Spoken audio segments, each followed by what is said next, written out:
Hello everyone. In this video, I will show you how to use the Afterpay card in store.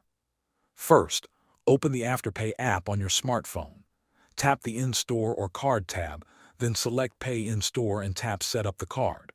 Follow the on-screen instructions to add the Afterpay card to your phone's digital wallet, such as Apple Wallet or Google Wallet.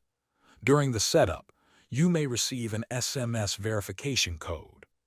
Enter the code to complete the process. Once your card is ready, you can find stores that accept Afterpay.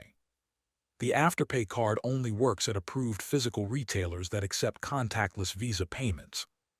Open the In-Store tab in the app to browse nearby shops and restaurants where you can use the card.